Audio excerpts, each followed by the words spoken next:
Daf Lamed Vav, a little over halfway down. Gemara starts off with Boi Rav Shmuel bar Rav Yitzchak Rav Huna. Rav Shmuel bar Rav Yitzchak asks from Rav Huna. Talking about making an Eiruvin Daf. Person wants to walk outside of a city 4,000 amos. So he has 2 loaves of bread, and he only needs one. I think a pras, half a loaf of bread was enough for a meal. So this is a full loaf of bread would have been enough for 2 meals. He needs 2 meals, right? So, but however, achas tamei v'achas teira. One of the loaves of bread is tamei, and one is tar. And it's talking about truma, right? So, it's very interesting. He says that I'm going to use the,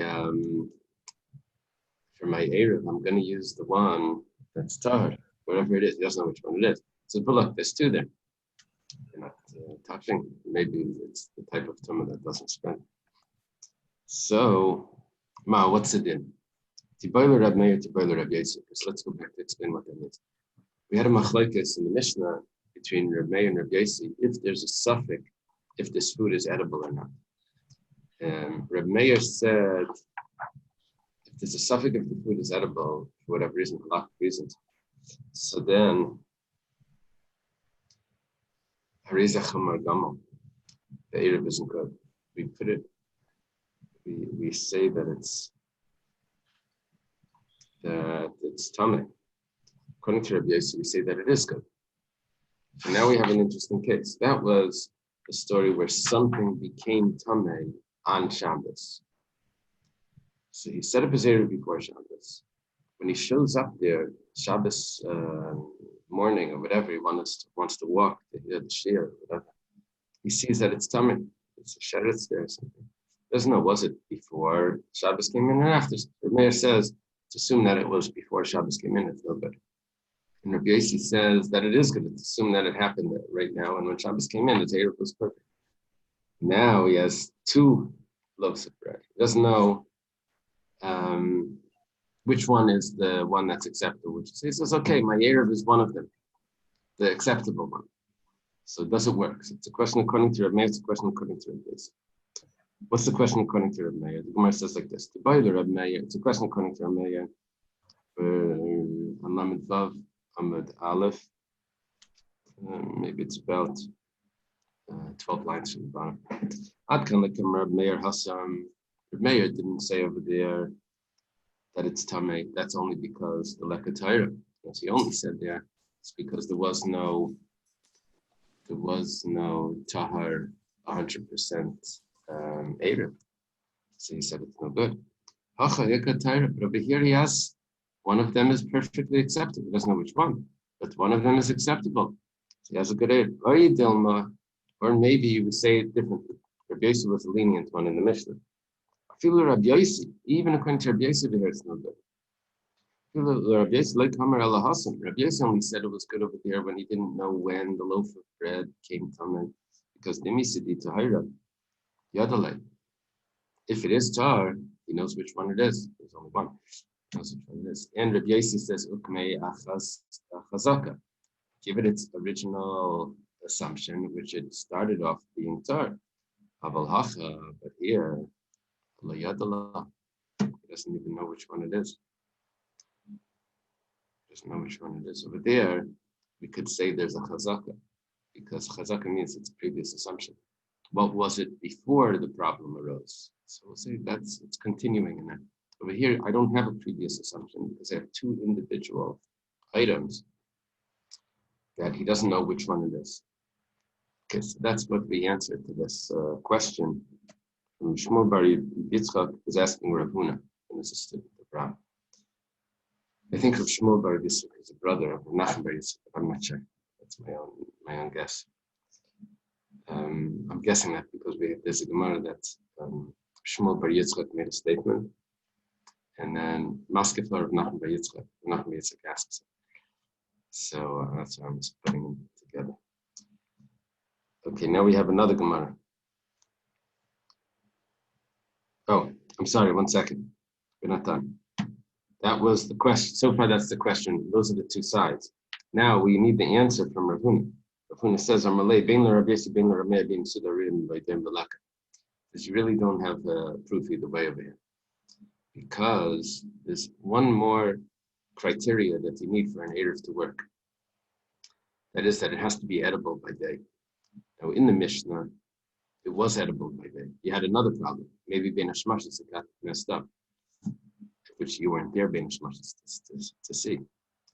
But over here, the mixture, the confusion of which food was tamei, which bread was tamei, which wasn't, over here, that confusion already was by day, and you weren't able to eat it already. So therefore, according to both of them, it's not good. Unless you don't have a raya, what Reb Meir would say, what Reb Yosef would say, if it would have been edible by day. Here, there's a secondary problem that's causing it to be invalid. Rav asks him, Rav Nachman, it's a teacher of this. It's an interesting fellow. It says, the person that's doing this, it says, so it's Friday.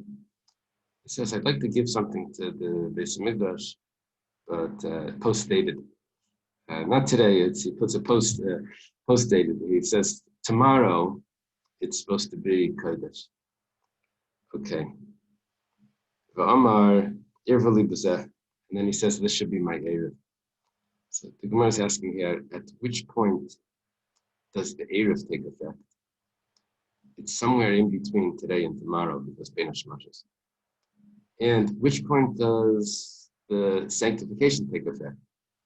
It's got to be at the moment that tomorrow comes in, which is this evening. So does the Eruv take effect before it becomes sanctified or not? That's what we're discussing. It's very small amount of time there in Ben Hashmashis. He can't make an Eruv with something that's sanctified. He's not allowed to eat it. So Amar Lei, Rav Nachman responds, Eruv, it's a good Eruv. Obviously, the Eruv takes effect before the Kedusha is out. Okay, now the guy does it the other way. He says, Hayem Kodesh L'machachol. V'amar Irvali b'zemal. This is interesting. He says he makes something sanctified. It's on Friday. And then he says that this money that I have in my wallet, or these coins or whatever, should be a redemption for this food that I sanctified tomorrow. It should be a redemption tomorrow for the food that I sanctified today. So, is it redeemed at the moment that the Eruv is chal? And should the Eruv work? In other words, he's going to be allowed to eat this tomorrow because the redemption is taking effect. Amar Lei, Eini Rovei, Rav Nachman says it's no good. Rava says, Maishna, what's the difference? When it came to making it Kodesh, he said that it was fine. When he said making it Paidet, to be Paidet, you say it's not good. If you feed me a core of salt, then I'll tell you the reason. Measure for me a quart of salt. And you give it to me. I guess salt was expensive, or maybe, I don't know, I'm not sure what the expression is. But they say salary is associated with salt.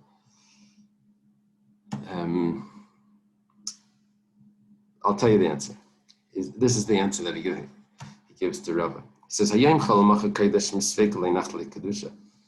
Hayem kodesh machachol misveik leipakle kedusha semini. This is a simple answer. It says, depends where we're starting. If it's starting chol, so the time of Ben Hashmashis is a twilight. It's questionable.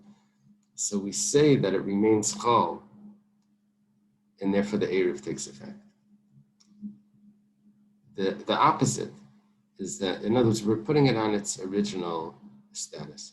If it was Kodesh today, and I want a pidyon, a redemption, to take effect tomorrow, I'll say that it's going to remain Kodesh throughout the time when the Eruv needs to take effect, which is no good. That would be the difference. We let the previous status linger on throughout that downtime. Let's take a look. This Mishnah is similar to the case of Rava's question. Tanan Hasam, started in the Mishnah in Tvul Yain.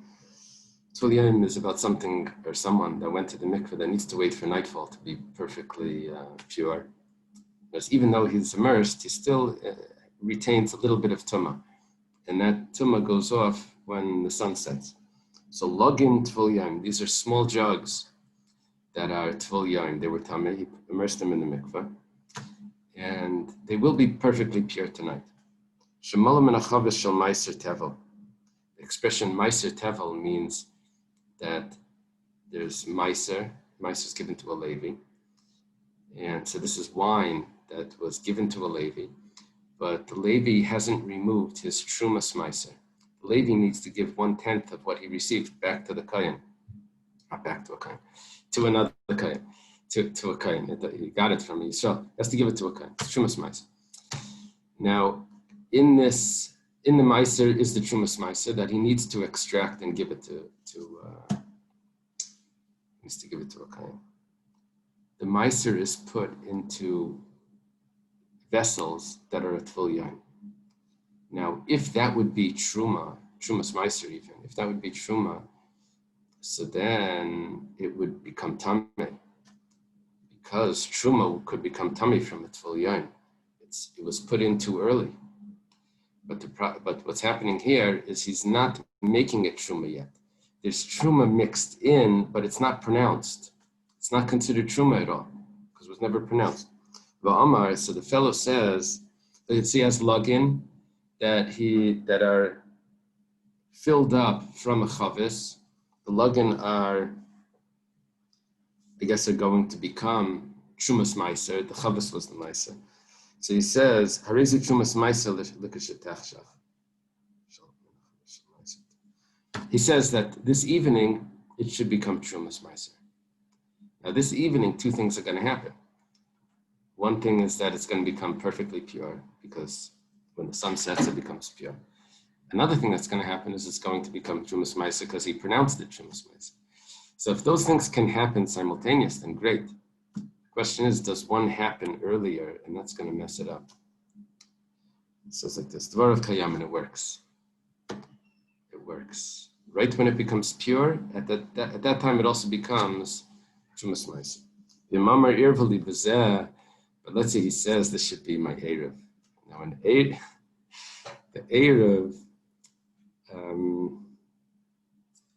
Eruv needs to be edible.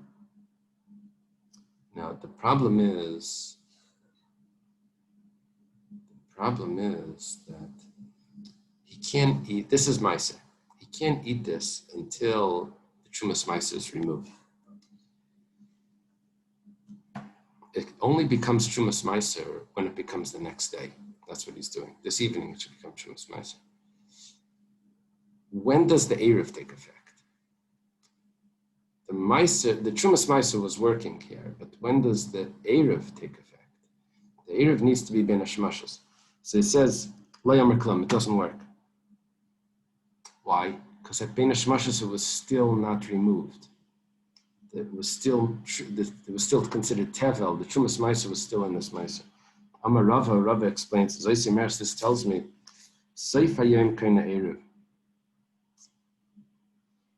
that the Eruv takes effect at the end of the day. There's two options here.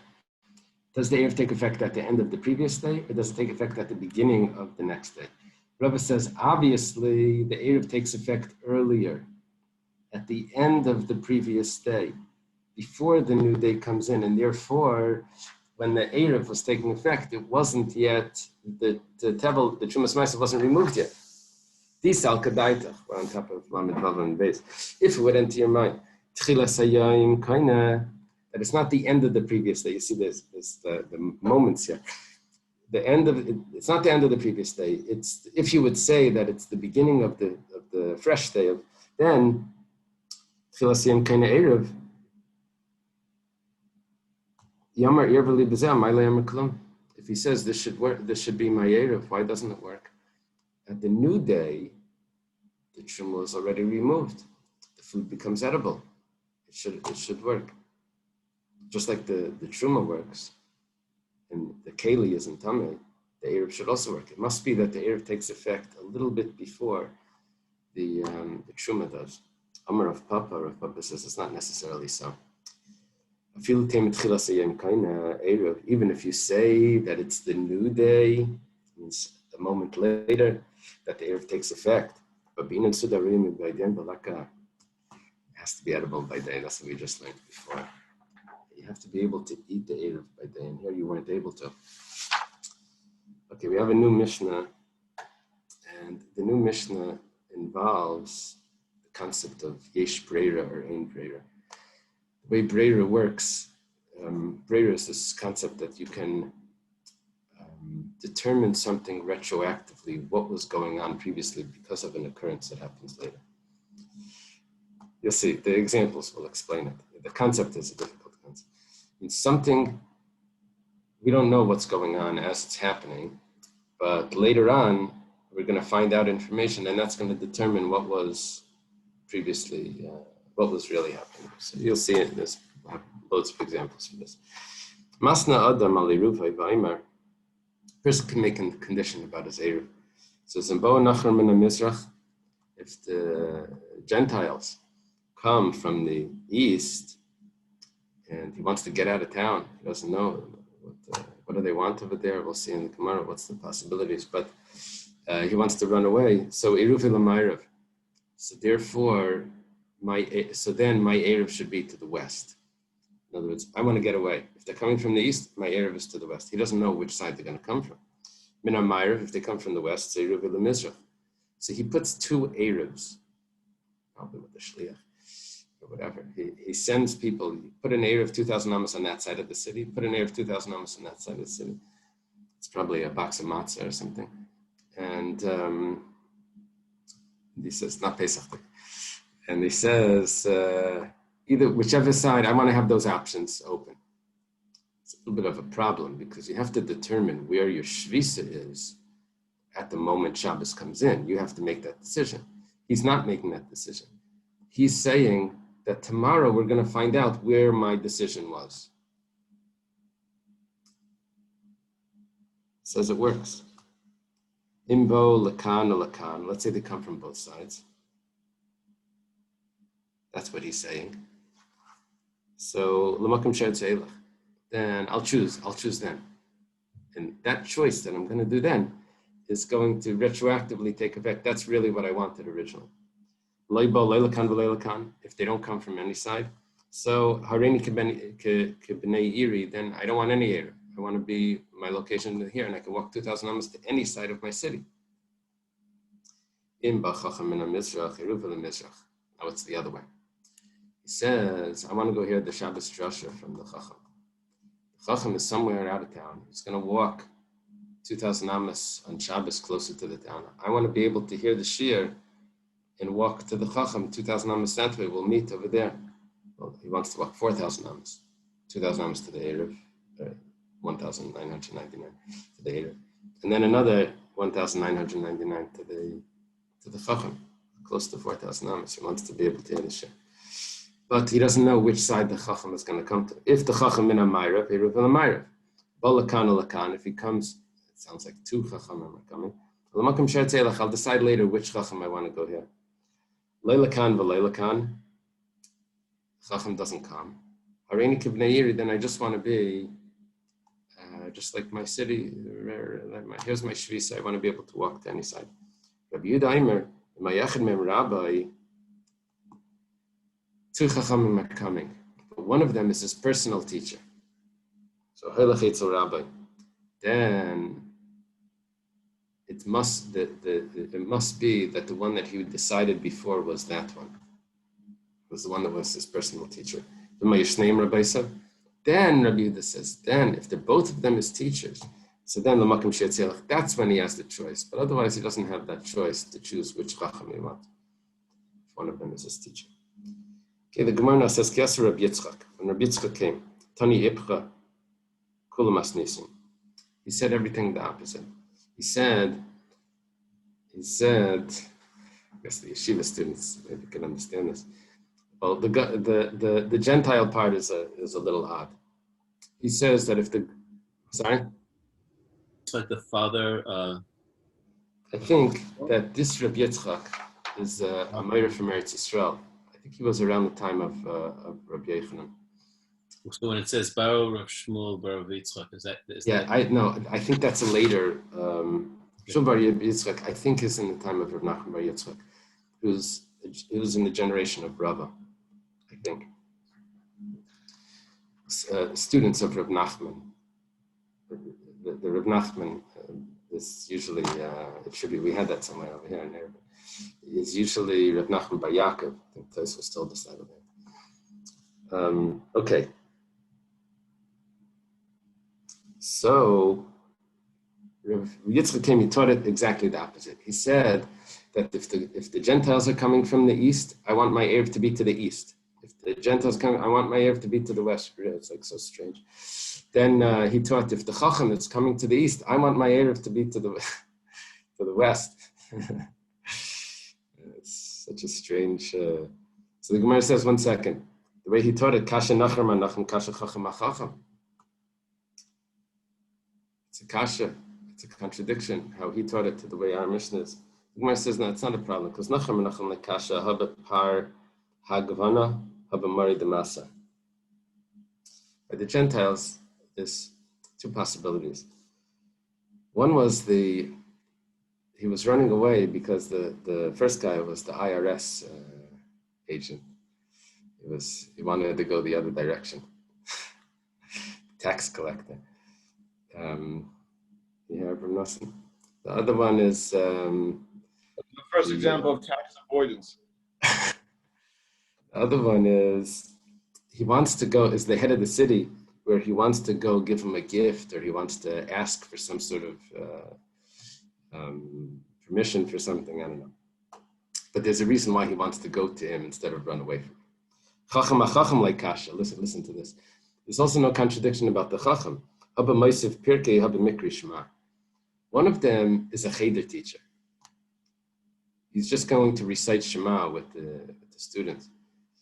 The other one is giving a shiur. It's going to be very interesting. He's going to say a story. It's going to be a whole drasha. So that he wants to go here. That's what our Mishnah is. He's going to hear the other one is, it's a cheder teacher. I'm getting out of here. Now, what's the big deal? So Rabbi Yaakov Emden, he says that he's afraid that the cheder teacher is going to need a place to stay. Now, and he doesn't have enough food in his house, so he wants to avoid that embarrassment. So that's why he's going away. It doesn't have to do with, he doesn't want to hear the children reciting Shema or something. However, the one that's giving the drasha, he'll have many people that will take him in. Okay. Rabbi Yehuda says that if his rabbi muvhak, a rabbi, then the decision was already determined which way he's going, and he can't choose on Shabbos. The Rabbanan, what do the Rabbanan say? The Rabbanan argued on Rabbi Yehuda. They say you can still choose. It says,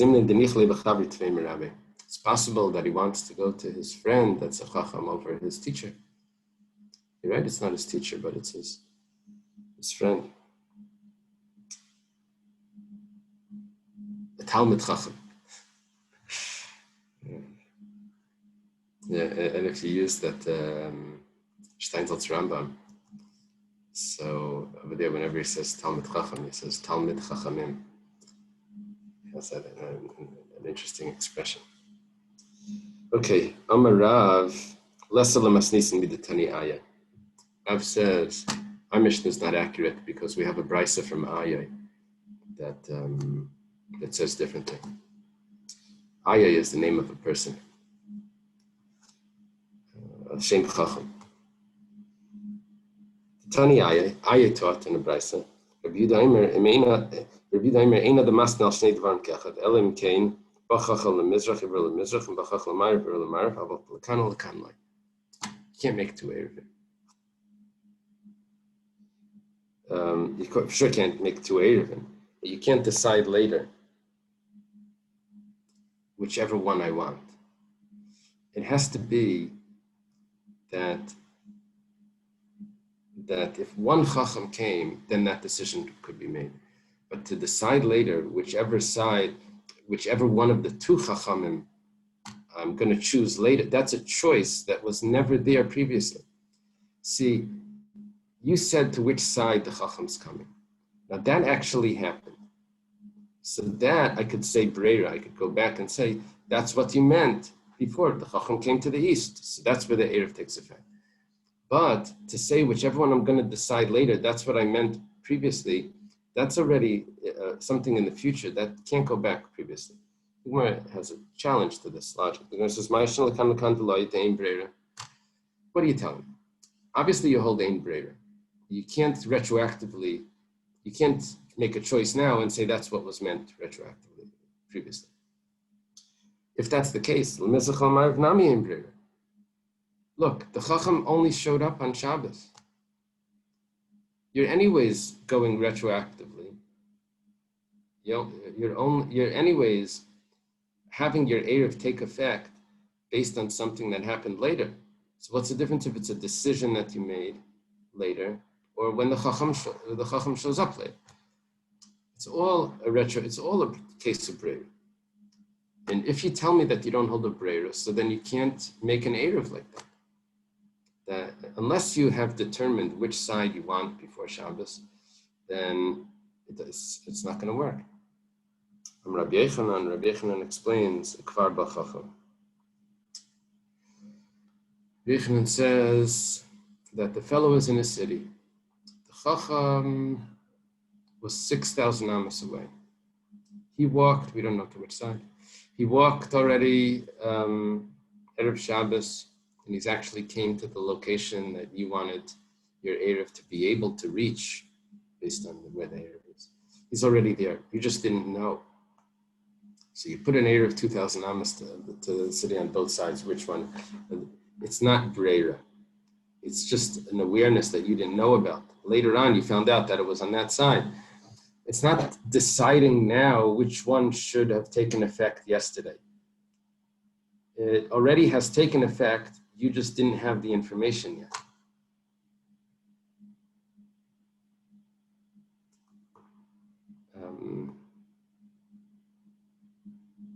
One of them already worked.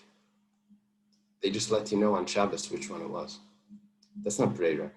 Breira is when nothing takes effect until later, and then later on we say that because of something that I found out now, that's the one that is actually taking effect. If the Chacham would have come on Shabbos, then we would say, that's the one that took effect. Yes, so that's a case of breira. But over here, one of them actually took effect. As Shabbos came in, one of them really worked. You just didn't get the memo, right?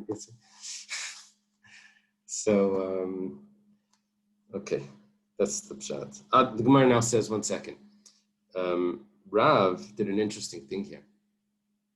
He said that our Mishnah is not accurate because Rabbi Yehuda doesn't hold of breira.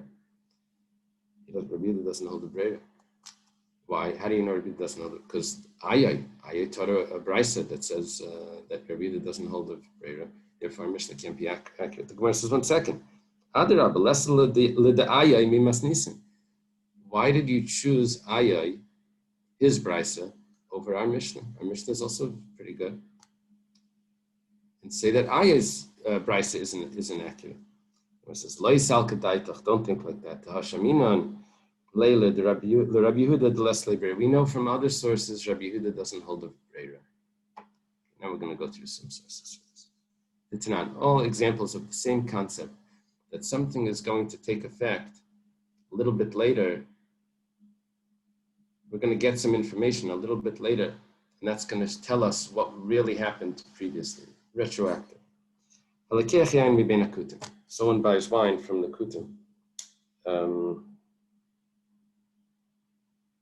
Rashi tells us that this is before the kutim. There was a time, there's yayin kutim, it became maser. This is before that decision was made. Before that. What's the problem? The problem is that even though their wine is kosher, but they didn't take truma. They didn't separate what they needed to separate. So if someone buys wine from the Kutim, it's kosher, but he still has to take off the things that need to be given to the Levi. And okay, Omer, he should say like this. Now, he doesn't have the utensils to start separating his wine. It's like stuck somewhere without cups and whatever. He's going to drink from the barrel. I don't know. He has a straw. So in order to separate his wine, to give to the Levi, to give to the Kayan, he would need other containers, which he doesn't have right now. So Omer, he says, Shnei lugin she'ani asad lahafresh arein truma. I'm going to separate later on 2 lugin from this barrel. That will be the truma. Now, somewhere in the barrel is on the bottom is his truma. Asara, 10 lugin, you see it, truma is 1 out of 50, which is 2 out of 100.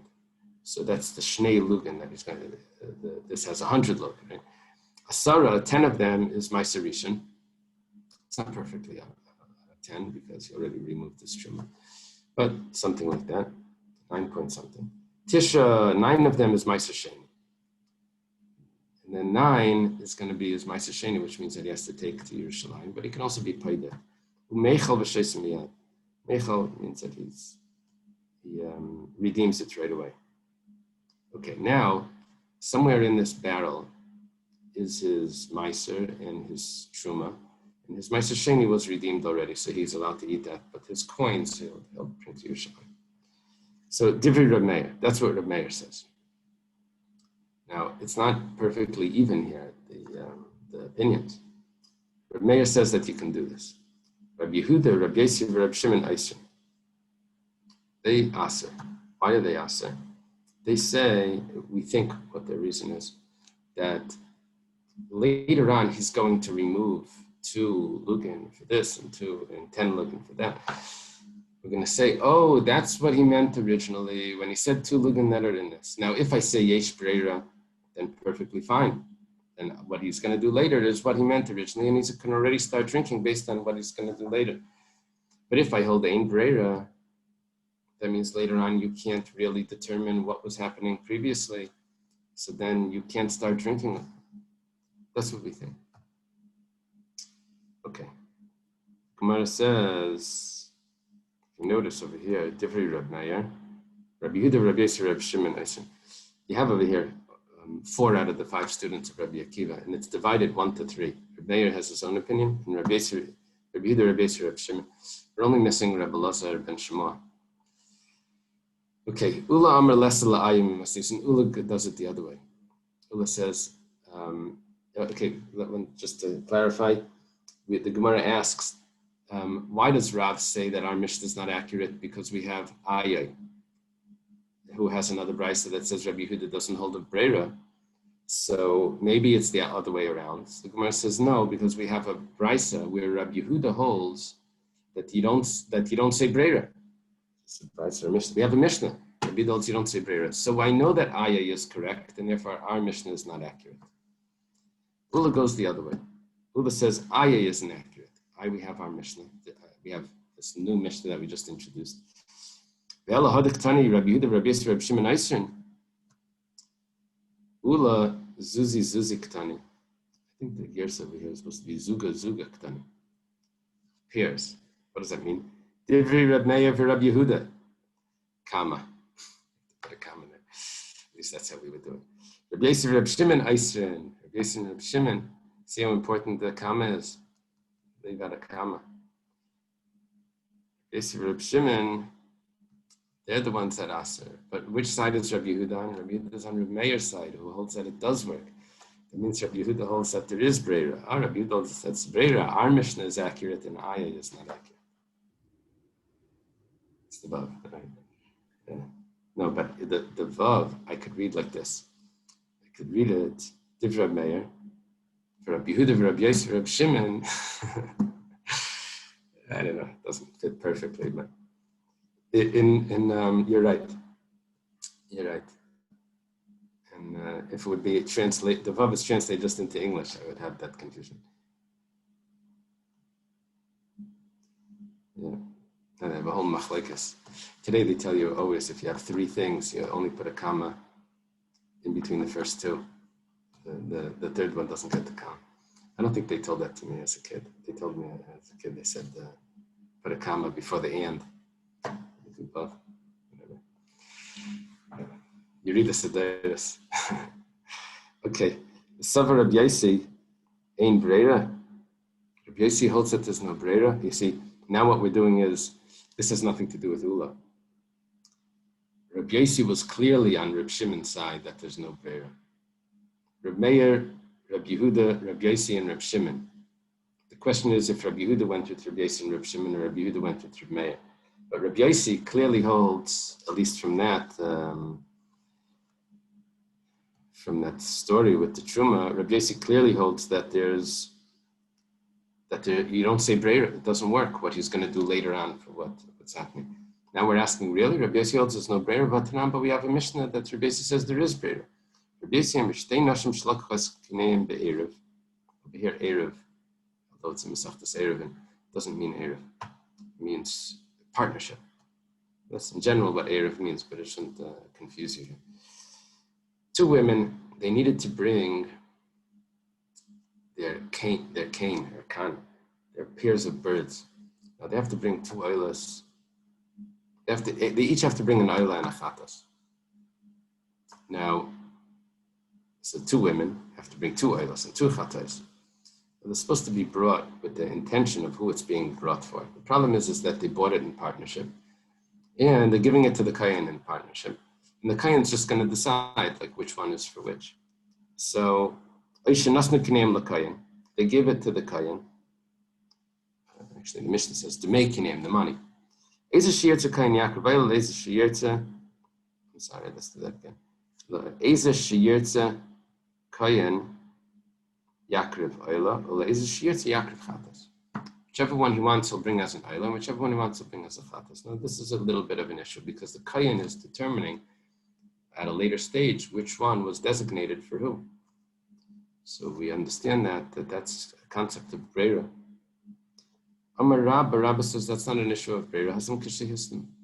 It was never said that the Kayan is going to determine which one was before. They said originally that it doesn't matter to us. If he brings it for you, then it's for you. If he brings it for the other one, it'll be for the other one. That's not an issue of Breira. So then why did we even have a Mishnah about that if there was never any determination? And everything was just dependent on what the Kayan's going to do. So why do you have to tell me that it works? So it's Kamashman Kid Rav Chisda. No. Chiddush is that something that Rav Chisda said. Amar Rav Chisda, Ein Akin Misparshes, Ela Ibel Kichas Bailam, Ibasias Kayan. Wants to tell us like this. When you purchase the kinim, the birds, you can designate which one is the chatas, which one is the oil. The kayan, when he offers them, can also designate which one is the chatas. And those if they were never designated at the purchase. Anytime in the middle, those designations don't mean anything. That's what it's coming to tell us. It's coming to tell us Rav Chisda's halacha that at the time they purchased it, they didn't do anything. When the kayan offers it, he's able to make determinations which one's the chatas, which one's the oil. But in the middle, that's what the Mishnah is telling me, is that any thoughts that they had, which one should be for which, don't matter. Rabbi, let me interrupt. Dr. Stein is raising his hand. Thank you. What was that thing we learned once before? I forget the Gemara's term, where you had initial intent, and then you changed the intent and that of the korban, and that would nullify that for being the korban. I just, that concept. The fact that my client forgot does not mean anything. Don't worry about that. Not getting old. Change the intent, like if you planned on let's say bringing a korban for a chatas or whatever, and then you know. Yeah, we learned this. That's a good point. We learned about that. It wasn't lishma. You didn't do it lishma. It made you couldn't use the korban anymore. Yeah, so there were different korbanos. By the chatas, it was possible. By the other karbanos, we said Lay Olol L'Bailam L'Shem Chayva. It was the karban was kosher. In other words, if it could be eaten or whatever, the blood sprinkled. However, the owner didn't get his obligation absolved. He still had to bring another one. So that's really what's going on over here at this time. We're talking about if it wasn't done for the right woman, so then they would have to bring again. Here we're saying that it works. So we're saying that it works because the Kayin makes that determination. The Gemara now asks Vakati. Oh, sorry, I didn't realize the time. Okay, let's leave it over here.